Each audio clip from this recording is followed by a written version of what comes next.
Assalamualaikum warahmatullahi wabarakatuh. Yang pertama ialah bernapas. Makhluk hidup tidak hanya manusia, tapi juga hewan dan tumbuhan.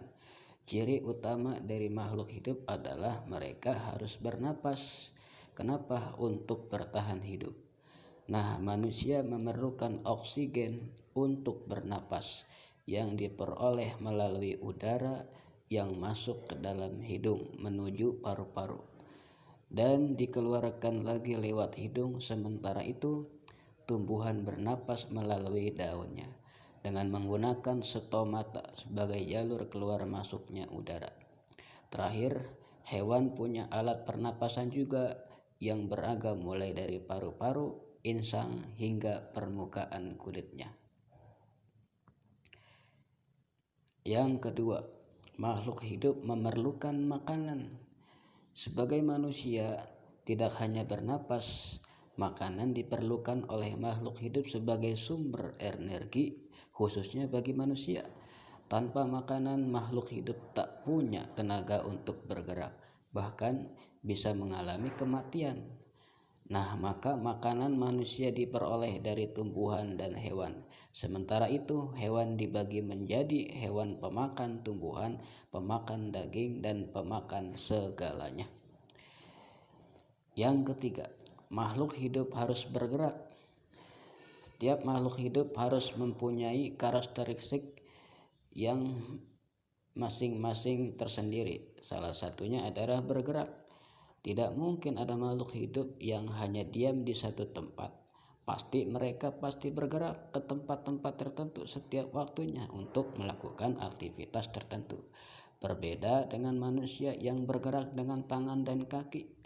Beberapa hewan tidak memiliki tangan maupun kaki untuk bergerak. Ada yang bergerak dengan mengeliatkan tubuhnya dan juga berenang.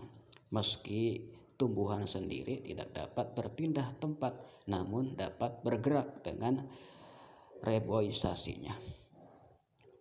Yang keempat, makhluk hidup mengalami pertumbuhan dan perkembangan. Manusia mengalami tumbuh kembang dengan berbagai fase, dari bayi yang ukurannya masih kecil hingga anak-anak, remaja, sampai dewasa, hingga usia tua. Nah, sementara itu hewan dan tumbuhan juga mengalami hal serupa.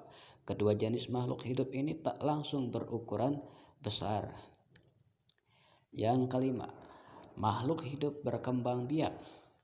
Manusia, hewan, dan tumbuhan punya cara berkembang biak yang berbeda-beda. Manusia hanya meneruskan keturunan dengan cara melahirkan.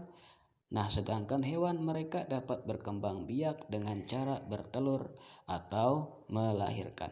Nah, tumbuhan sendiri punya cara berkembang biak yang lebih bervariasi, antara lain dengan biji, kemudian menjadi tunas, umbi, dan akar tinggal.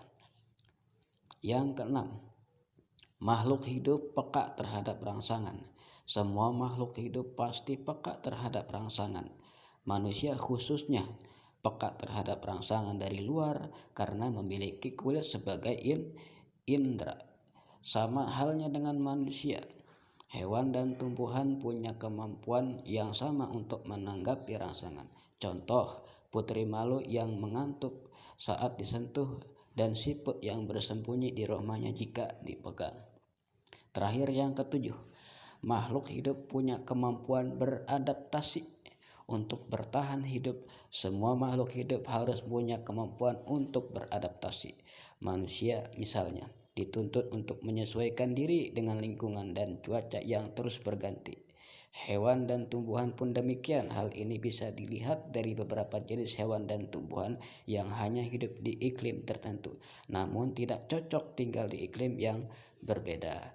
Nah, itulah ciri-ciri karakteristik makhluk hidup yang ada pada manusia maupun hewan dan tumbuhan.